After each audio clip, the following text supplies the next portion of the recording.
Good morning students. हमारे आज के क्लास में हम लोग यह जानने वाले हैं कि क्या होगा अगर हमारा जो रिपोर्टेड स्पीच है उसमें इंटेरोगेटिव सेंटेंसेस का उपयोग किया गया हो। अगर हम बात करें इंटेरोगेटिव सेंटेंसेस के बारे में तो उनकी पहचान होती है कि वह सवाल पूछते हैं और यह बेसिकली दो तरह के होते हैं, ओपन इंडेड क्वेश्चंस और क्लोज इंडेड क्वेश्चंस। जो हमारे ओपन इंडेड क्वेश्चंस होते हैं, अगर हम उसके बारे में बात करें तो उनकी शुरुआत में हमारा WH वर्ड आता है, जैसा कि वेयर आर यू गोइंग, तुम कहाँ जा रहे हो। वाई डिड यू कॉल मी, तुमने मुझे फ़ोन क्यों किया। इन दोनों सेंटेंसेस में हम लोग देख पा रहे हैं कि इनका शुरुआत में हमारा WH वर्ड है। साथ ही साथ हम क्या देख पाते हैं कि इन क्वेश्चंस का जवाब देने के लिए हम लोगों को किसी भी तरह के सेंटेंस का इस्तेमाल करना पड़ेगा। तो हम कह सकते हैं कि ओपन इंडेड क्वेश्चंस जो है, अगर हम उसके लिए आंसर देना चाहते हैं तो किसी भी तरह का स्टेटमेंट का इस्तेमाल किया जाएगा। वही अगर हम बात करें इस ओपन इंडेड क्वेश्चन के बारे में तो इसे हम लोग डबल इंटेरोगेटिव सेंटेंस बोलते हैं। मतलब जो सवाल के ऊपर भी सवाल पूछे, इसके बारे में हम समझते हैं। तो दूसरी तरफ हमारा है क्लोज इंडेड क्वेश्चन। अगर हम बात करें क्लोज इंडेड क्वेश्चन के बारे में तो इनके शुरुआत में हमारा हेल्पिंग वर्ब होता है और इसके जो आंसर होता है उसे हम या तो यस या तो नो में दे सकते हैं।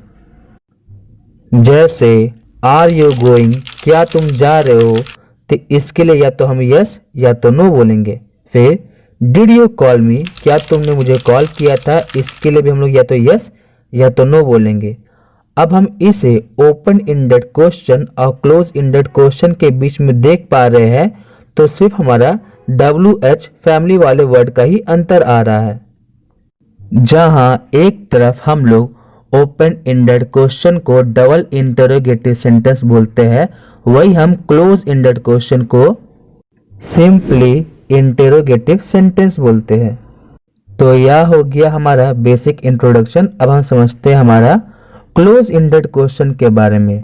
अगर हम बात करें क्लोज इंडेड क्वेश्चन के बारे में तो हम लोगों ने क्या जाना कि इसका आंसर जो है वो या तो हम यस या तो नो से देते हैं। इनकी शुरुआत में क्या होता है, हेल्पिंग वर्ब। हेल्पिंग वर्ब जो है वो हमारा is, am, are, was were, do, does, did, has, have, had, modal verbs से शुरू होता है। अगर हम बात करें इसके पॉजिटिव स्ट्रक्चर के बारे में तो वह हमारा होता है हेल्पिंग वर्ब, फिर सब्जेक्ट, उसके बाद कॉम्प्लीमेंट, जैसे are you ill, is she innocent, were you busy. और अगर हम बात करें इस क्लोज इंडेड क्वेश्चन के बारे में तो ये जो है इसके पॉजिटिव स्ट्रक्चर हो गए।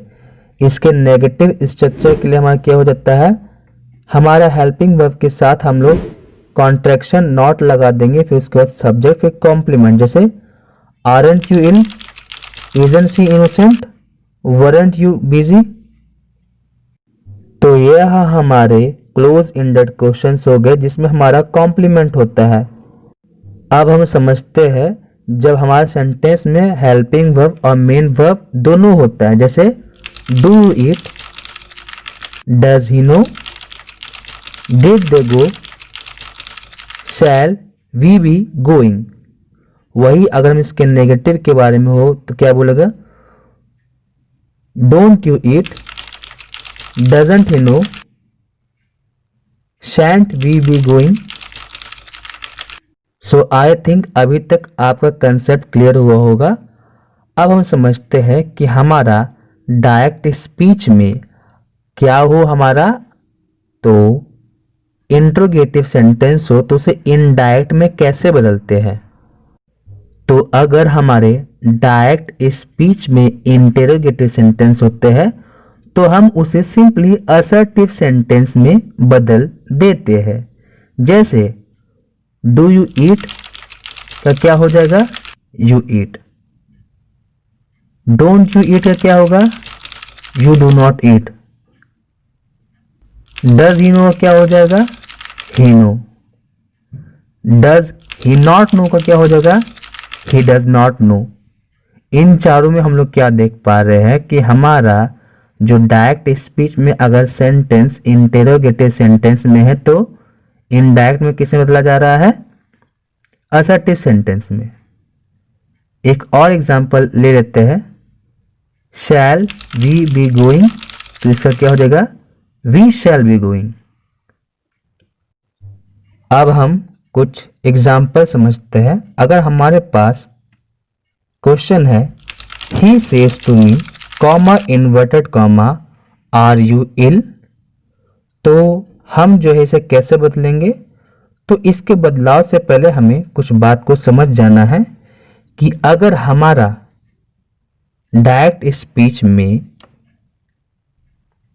रिपोर्टेड स्पीच इंटेरोगेटिव सेंटेंस में रहता है तो हमारा सेज जो है वह आस्क में बदल जाता है और से जो है वह आस्क में बदल जाता है। साथ ही साथ जब हम कॉमा इन्वर्टेड कॉमा हटाते हैं तो या तो हम इफ या फिर वेदर का प्रयोग करते हैं। अब हम एग्जाम्पल से समझते हैं, he says to me are you ill, तो हमारा ही का ही रहा, सेज जो है वह आस्क में बदल गया, मी का मी रहा, कॉमा इन्वर्टेड कॉमा हटा, या तो हम इफ लगा सकते हैं या फिर हम वेदर लगा सकते हैं, वो हम पे डिपेंड करता है। और यहाँ पे जो है वह स्टेटमेंट किस में है, तो इंट्रोगेटिव है, तो इंट्रोगेटिव से किस में बदलना पड़ेगा, असर्टिव में। तो क्या हो जाएगा, यू क्या है, सेकेंड पर्सन जो कि किसके अनुसार बदलता है, ऑब्जेक्ट के अनुसार, जैसा कि हम लोगों ने सनरूम में पढ़ा था। तो हमारा आंसर हो जाता है he asked me if I am ill. अगला सवाल है he says to me comma inverted comma will you help me, तो इसका आंसर क्या हो जाएगा, she asked me if I will help हर।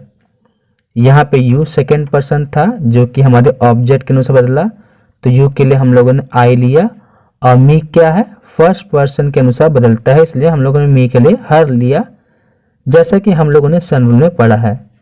एक और एग्जांपल देखते हैं, he says to Rita do you love me, तो अब हम इसे बदलते हैं, तो क्या हो जाएगा, ही आस्क्ड रीता इफ या फिर वेदर।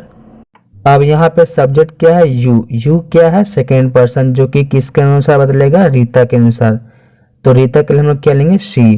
तो हमारा आंसर क्या हो जाता है, he asked Rita if she loves him. यहाँ पे हम लोग देख पा रहे हैं कि मी जो है वह फर्स्ट पर्सन है, और हम लोगों ने सन रूल से पढ़ा है कि फर्स्ट पर्सन जो है वह सब्जेक्ट के अनुसार बदलता है, इसलिए हम लोगों ने मी के लिए हिम लिया। एक और सवाल देख लेते हैं, Ajay says Vijay have you been studying since 10 o'clock, तो इसे हम डायरेक्ट से इनडायरेक्ट में बदलते हैं। अजय का अजय रहा, सेज जो है वह आस्क में बदला, विजय का विजय ही रहा, कॉमा इन्वर्टेड कॉमा हटा, या तो हम इफ लगाएंगे या फिर हम वेदर लगाएंगे, और यहाँ हमारा इंट्रोगेटिव सेंटेंस है तो हम इसे कैसे बदल देंगे, असर्टिव सेंटेंस में। तो हमारा सब्जेक्ट क्या हो जाएगा, ही हो जाएगा। क्यों, क्योंकि यू क्या है, सेकेंड पर्सन जो कि किसके अनुसार बदलता है, ऑब्जेक्ट के अनुसार, तो हमारे लिए यहाँ पे क्या लेंगे, ही के साथ हम लोग क्या कर देंगे, हैज बीन, तो he has been studying since 10 o'clock। तो आई थिंक हमारे आज की क्लास काफ़ी बेनिफिशियल रही होगी। मिलते हैं हमारी नेक्स्ट क्लास में।